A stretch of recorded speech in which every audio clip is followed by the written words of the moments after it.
Sevanam, Archanam, Vandanam, Dashyam, Sakyam, Atmanivedanam.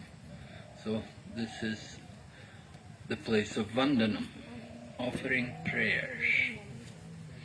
In the Nectar of Devotion, Srila Prabhupada writes, or he quotes a shastric statement that the devotees whose lips are always decorated with prayers to Lord Krishna are always given respect by great saintly persons, and such persons are actually worshipable by the demigods.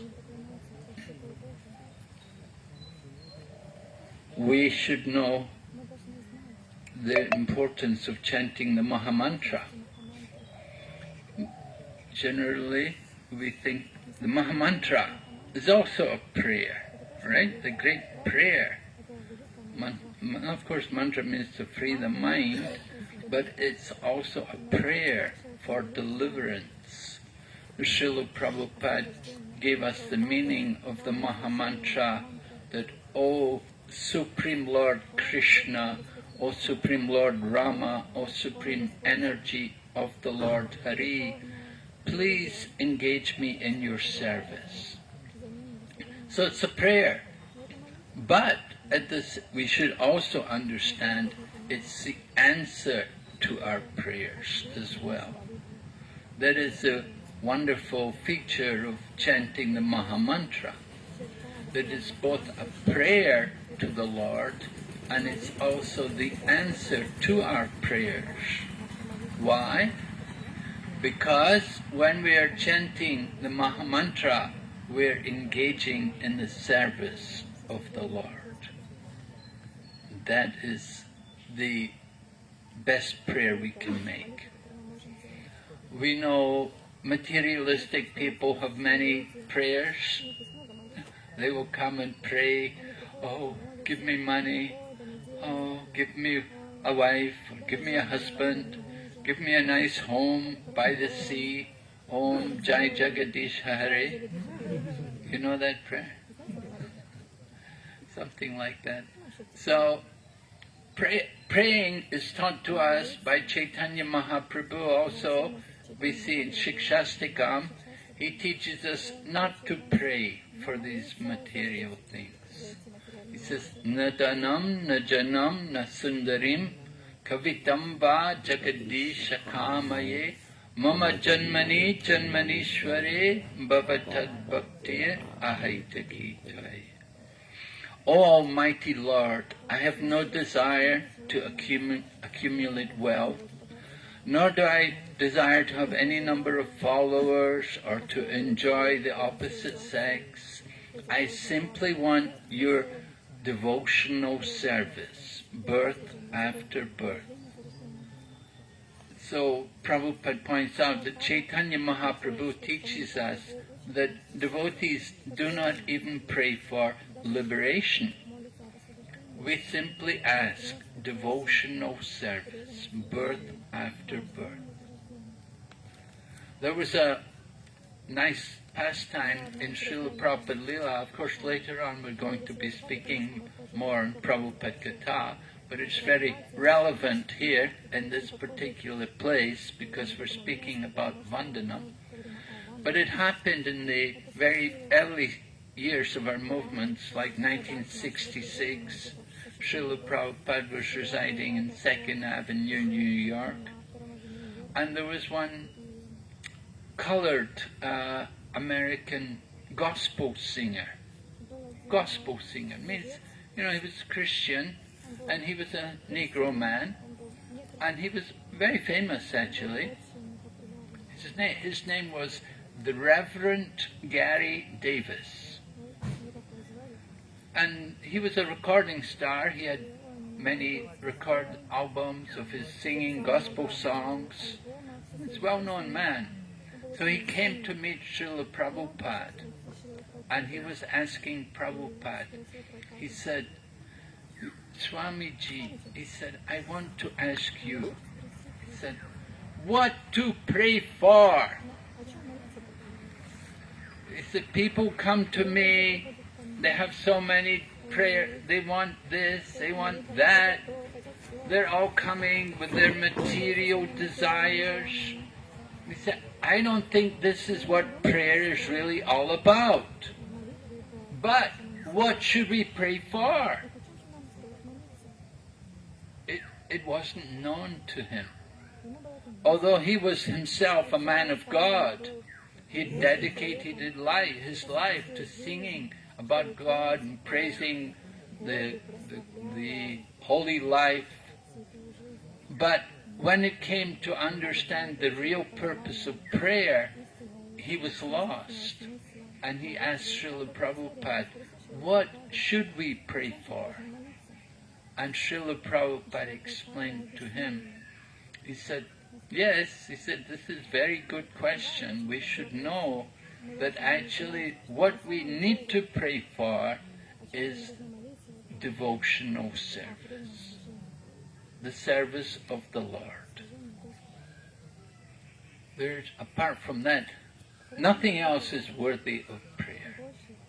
All these other desires which we have, we're thinking to be so important, but they're so temporary.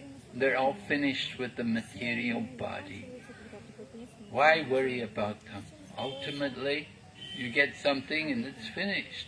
But if we get a little devotional service that can save us from the greatest danger. Traya svopam apyasya dharmasya trayate mahato bhayat.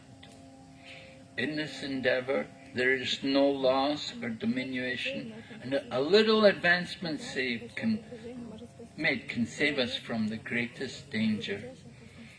So the danger is we're here in this human body and we don't take the opportunity to use it for the real goal of life, to get out of this material world. We simply want to prolong, we want to increase our attachments to the objects of sense gratification. The real business of life is to get out of this world. But at the same time, we don't pray for that.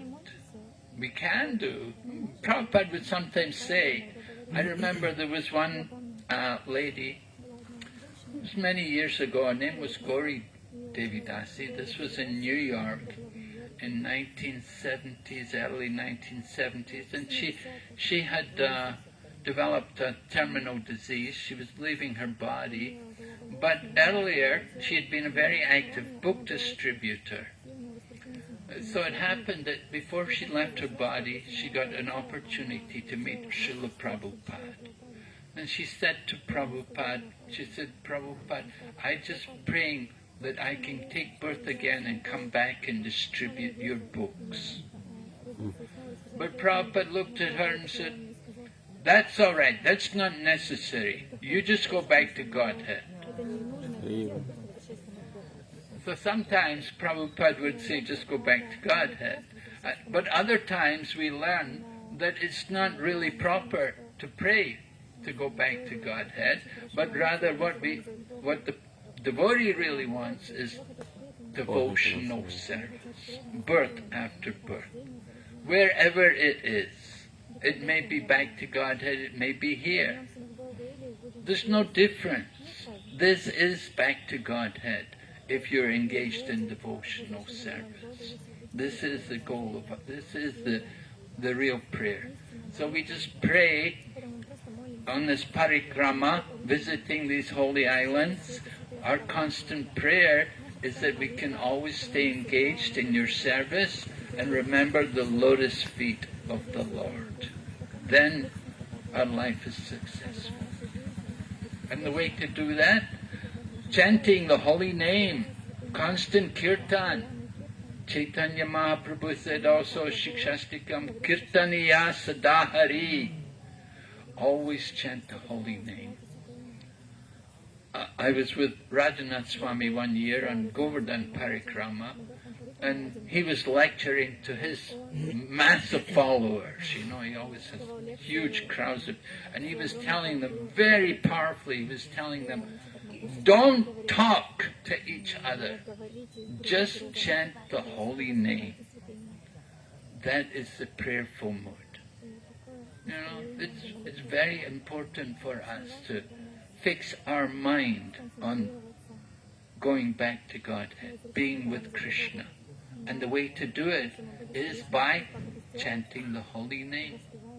So Lord Chaitanya Mahaprabhu has given us this wonderful prayer. We want to keep it with us. Of course, there's many other wonderful prayers. We have our scriptures are full of prayers. We have Arjuna praying to Krishna in the Bhagavad Gita after seeing Krishna's Kala Rup. Arjuna offers his prayers to Krishna. And then we have Queen Kunti's prayers when Krishna's getting ready to go to Dwarka after saving all the Pandavas and protecting all the family. Queen Kunti offers her prayers. We had Grandfather Bhishma also prays at the time of leaving the body. He was praying that Krishna would come before him in that form as he remembered on the battlefield of Kurukshetra, Lord Krishna driving the chariot of Arjuna. So Bhishma, while he resides here eternally, he also resides in the spiritual world where Lord Krishna is Parthasarathi. We have the prayers of Gajendra Moksha. Gajendra prayed for protection, right? He was being attacked by the crocodile. And after the Lord appeared and killed the crocodile, Gajendra lamented, "You killed him. I prayed, and you came, you liberated him. I'm still here in the material world, in this elephant body. He got the mercy, not me. I did the praying." How did the crocodile get the mercy? He had the feet of the devotee, right? He was holding the feet of Gajendra. So because Gajendra became devotee, he got the mercy of the lotus feet of a pure devotee. It's very powerful. So Gajendra Moksha there. You see Dhruva Maharaj also was doing his austerities and also praying, chanting Om Namo Bhagavate Vasudevaya. And he wanted, of course, a kingdom greater than his grandfather, and he got it, but he regretted it. He said, "I came here looking for pieces of broken glass, but I have found the most beautiful jewel." Right? Swamin kritatosmi varam nayachi. Dhruva Maharaj said, "Now I have no more desire." So we're so fortunate to come into this holy Dham. This is the place where we can lose all of our material desires. Just simply being here in this holy place. Just like here, you can see such a nice place, mango trees everywhere. Where do you find these kind of places? Now some people, they come from the West, they don't know a banana tree from a mango tree.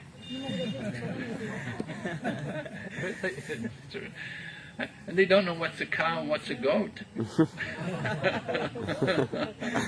You're laughing, but it's true. So we're so fortunate we can enjoy these wonderful gifts of nature. We want to remember the Lord, and that's the purpose of prayer, to fix our mind on the Lord by remembering Him. Hare Krishna. Srila Prabhupada ki Jai. Janamuni ki Jai.